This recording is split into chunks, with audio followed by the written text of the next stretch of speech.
pour terminer sur cette thématique sur le paramétrage sur BP PayPro 21, le dernier tutoriel que je vous propose donc sur le paramétrage, une fois qu'on a fini de paramétrer les variables, les rubriques, et bien effectivement, vous voyez, en plus c'est très bien fait ici au niveau de l'arborescence.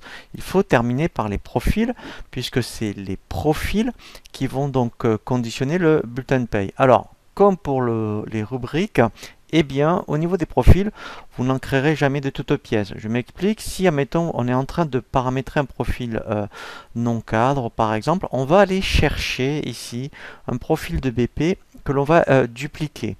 En fait, ça a deux intérêts.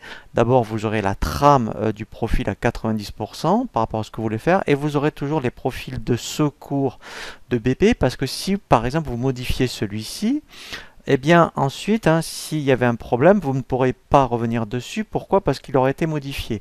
Alors que si dans 2-3 mois, vous voyez que votre profil ne marche plus, vous reviendrez sur le profil de BP pour effectivement après repartir sur de bonnes bases. Donc la première chose qu'il faut faire, donc là si on prend le principe, on dire je suis en train de paramétrer un profil non cadre, on va chercher ici, vous voyez, dans le dossier non cadre, qu'est-ce que vous avez. Donc soit s'il y a profil mensuel ou horaire. Donc si je dis moi je veux faire un mensuel non cadre, enfin, avec des rubriques spécifiques, par exemple au niveau des primes, donc on prend celui-ci, on le duplique, vous voyez ici.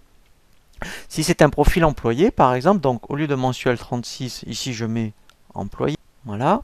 Ici, eh bien, même principe que pour les rubriques, si votre société, vous mettez le nom de votre société, donc moi si elle s'appelle formation, comme ça, en fait, tout ce que vous allez faire au niveau des profils, vous allez le retrouver dans votre dossier. Et ici, vous voyez, c'est bien donc un nom cadre. Et après, on verra donc, vous voyez ici, la partie DSN au niveau des profils. Voilà, donc là on y reviendra, mais l'avantage aussi c'est qu'au niveau des profils, par rapport à la DSN, tout est déjà bien paramétré. Donc là, la première chose que je fais, c'est enregistrer fiche. Donc vous voyez que déjà maintenant, donc ça je peux le fermer, je vais travailler sur mon profil employé qui fait partie de ma société formation.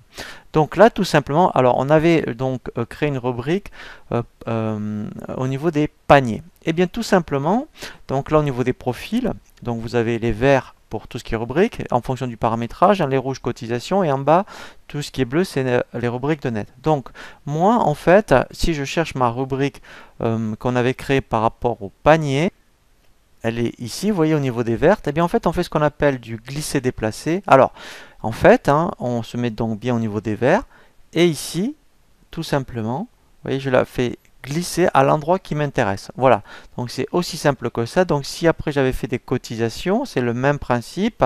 Donc là après effectivement on avait vu par rapport à des prévoyances non cadres, et bien le même principe ici.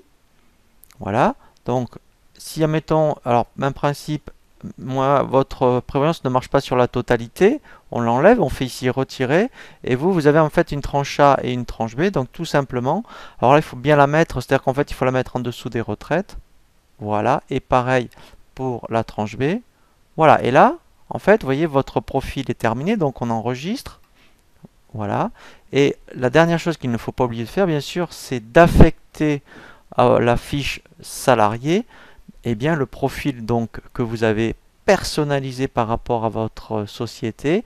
Et là, on va bien voir qu'il va bien prendre en compte toutes les rubriques. Donc ici dans bulletin, ici, je prends donc maintenant mon profil employé, vous voyez, qui est ici.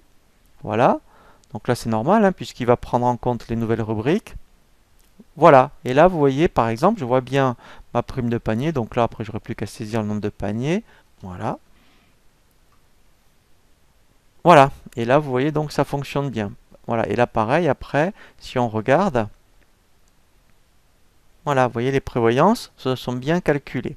Voilà, donc ça c'est vraiment très très important. Donc normalement, quand je fais des formations dans les entreprises, en fait, j'explique toujours aux clients, première chose, création des constantes des variables, duplication des rubriques de brut, cotisation ou de net, et après on finit pour mettre à jour dans les profils, donc l'on duplique de ceux de BP et on termine par la fiche salarié.